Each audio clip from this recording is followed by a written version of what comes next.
PM Modi Nagpur में Bhim app को launch कर रहे थे। इसी दौरान मोदी डिजिटल इंडिया पर बात कर रहे थे। इसी कड़ी में मोदी ने डिजिटल इंडिया पर भ्रम पैदा करने वाले विरोधियों पर भी व्यंग्य किया। पिछले कुछ दिनों से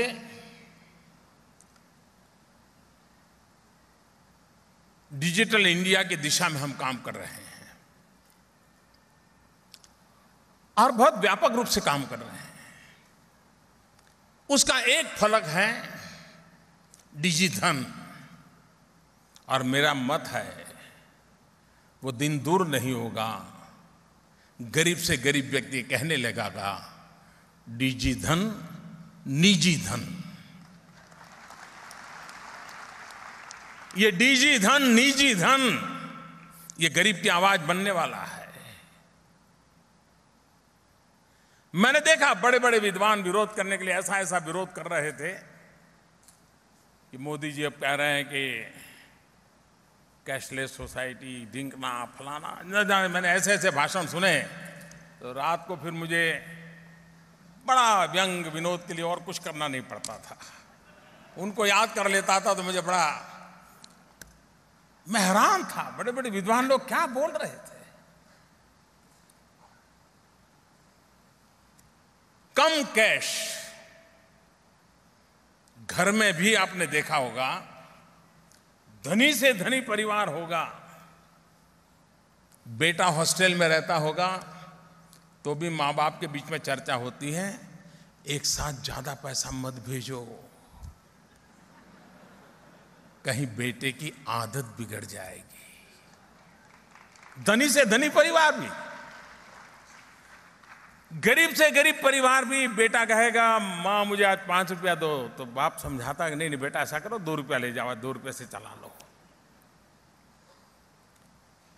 कम कैश ये जीवन में भी महत्व रखती है। हम परिवार में अनुभव करते आए हैं। सुखी से सुखी परिवार भी बंडल के बंडल बेटों को नहीं देते हैं, क्योंकि उनको मालूम है इससे क्या क्या होता है। अच्छा कम होता है, बुरा ज्यादा होता है। जो व्यक्ति के जीवन में है वही समाज के जीवन में होता है, वही राष्ट्र के जीवन में होता है, वही अर्थव्यवस्था के जीवन में भी होता है। ये सीधी सीधी सरल समझ को हमने व्यवहार में लाना चाहिए। कम कैश, कम नगद, इससे कारोबार चलाया जा सकता है। और कोई एक जमाना था जब सोने की ही लगड़ी ही करेंसी रहती थी, सोने की गिनी हुआ करती थी। बदलते बदलते बदलते कभी चमड़े का भी आया, कभी कागज का भी आया, न जाने कितने बदलाव आए, और हर युग ने हर बदलाव को स्वीकार किया है। हो सकता है उस समय भी कुछ लोग रहे होंगे जो कुछ कहते होंगे, शायद उस समय अखबार नहीं होंगे इसलिए छपता नहीं होगा, लेकिन कुछ कहते तो होंगे ही होंगे उस समय भी। विवाद भी रहे होंगे लेकिन बदलाव भी हुए होंगे। अब वक्त बदला है, आपके पास अल्टरनेट व्यवस्थाएं अवेलेबल हैं, सुरक्षित व्यवस्थाएं अवेलेबल हैं, और उसमें से भीम ऐप, और मैं मानता हूं भारत के संविधान में सामान्य मानवी को हक देने का काम जिस तरीके से भीमराव अंबेडकर ने किया है, उसी तरीके से भीम ऐप अर्थव्यवस्था के महारथी के रूप में काम करने वाली है। ये मेरे शब्द लिख करके रखिए, कोई रोक नहीं पाएगा,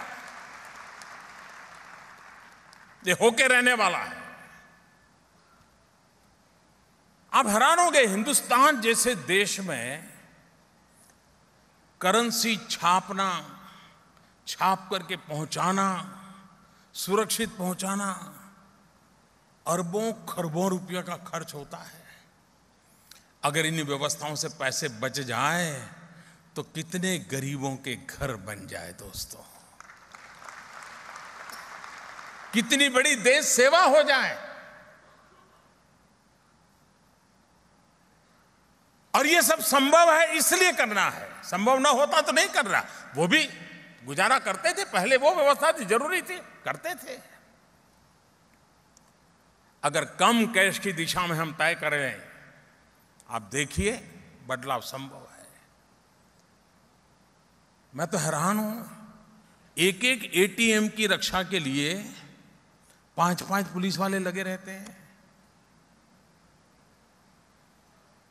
एक इंसान को सुरक्षा के लिए पुलिस देने में कभी दिक्कत होती है, एटीएम के लिए खड़ा रखना पड़ता है। अगर कम कैश का कारोबार हो जाए, आपका मोबाइल फोन ही आपका एटीएम बन जाएगा। और वक्त दूर नहीं है जब premises less and paperless banking ये जीवन का हिस्सा बनने वाला है। जब प्रीमाइसिस लेस पेपरलेस बैंकिंग जीवन का हिस्सा बनने वाला है, इसका मतलब हुआ कि आपका मोबाइल फोन ये सिर्फ आपका बटवा नहीं, आपका मोबाइल फोन आपकी अपनी बैंक बन जाएगा। टेक्नोलॉजिकल रिवॉल्यूशन आर्थिक जीवन का हिस्सा बन रहा है। मोदी ने इस मौके पर जनता के सामने अपना सपना भी रखा, जो मोदी 2022 के लिए देख रहे हैं। इस सपने में मोदी सबके लिए घर का सपना देख रहे हैं। आज यहां आवास निर्माण का भी एक बहुत बड़ा कार्यक्रम हाथ में लिया गया, उसका भी प्रारंभ हुआ है। 2022 आजादी के 75 साल हो रहे हैं। पल भर के लिए हम 75 साल के पहले की जिंदगी की जीने का प्रयास करके देखें। हम उस कल्पना विश्व में पहुंचे 1930, 40, 50 के पहले का कालखंड, जब देश के लिए लोग जान की बाजी लगा देते थे। हिंदुस्तान का तिरंगा फहराने के लिए फांसी के तख्त पर चढ़ जाते थे। मां भारती को गुलामी की जंजीरों से मुक्त कराने के लिए जवानी जेल में खपा देते थे। मृत्यु का आलिंगन करते थे। हंसते हंसते देश के लिए मर मिटने वालों की कतार कभी बंद नहीं हुई थी। इस देश के वीरों ने वो ताकत दिखाती थी कि फांसी के फंदे कभी कम पड़ जाते थे, लेकिन मरने वाले देश के लिए शहादत देने वालों की संख्या कभी कम नहीं हुआ करती थी। अनगिनत बलिदानों का परिणाम था कि भारत मां हमारी आजाद हुई है। लेकिन आजादी के दीवानों ने भी तो कुछ सपने देखे थे। उन्होंने भी भारत कैसा हो एक इरादा रखा था। उनको तो वो सौभाग्य मिला नहीं आजाद हिंदुस्तान में सांस लेने का। हमें सौभाग्य मिला नहीं उस आजादी के आंदोलन के लिए अपनी जिंदगी खपाने का। लेकिन हमें मौका मिला है, देश के लिए मरने का मौका न मिला, देश के लिए जीने का मौका मिला है।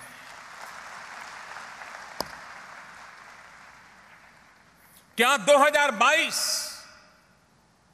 जब आजादी के 75 साल हो रहे हैं, आज हम 2017 में खड़े हैं, 5 साल का समय हमारे पास है। 125 करोड़ देशवासी अगर संकल्प करें कि जिन महापुरुषों ने आजादी के लिए जीवन लगा दिए, उनके सपनों का भारत बनाने के लिए मेरी तरफ से इतना योगदान होगा, मैं भी कुछ करके रहूंगा और संकल्प करके रहूंगा और सही दिशा में करके रहूंगा। मैं नहीं मानता हूं कि 2022 आते आते देश विश्व के सामने खड़े होने की ताकत के साथ खड़ा नहीं होगा। मुझे कोई आशंका नहीं। और उसमें एक सपना है हमारा, 2022 जब आजादी के 75 साल हो, तब मेरे देश के गरीब से गरीब का अपना घर हो। इस देश का कोई गरीब ऐसा ना हो जिसको अपना रहने के लिए घर ना हो, अपनी छत ना हो, और घर भी ऐसा हो जिसमें बिजली हो, पानी हो, चूल्हा हो, गैस का चूल्हा हो, नजदीक में बच्चों के लिए स्कूल हो, बुजुर्गों के लिए नई नजदीक में अस्पताल हो, ऐसा हिंदुस्तान क्यों नहीं देख सकते? क्या 125 करोड़ देशवासी मिलकर के हमारे देश के गरीब के आंसू नहीं पहुंच सकते?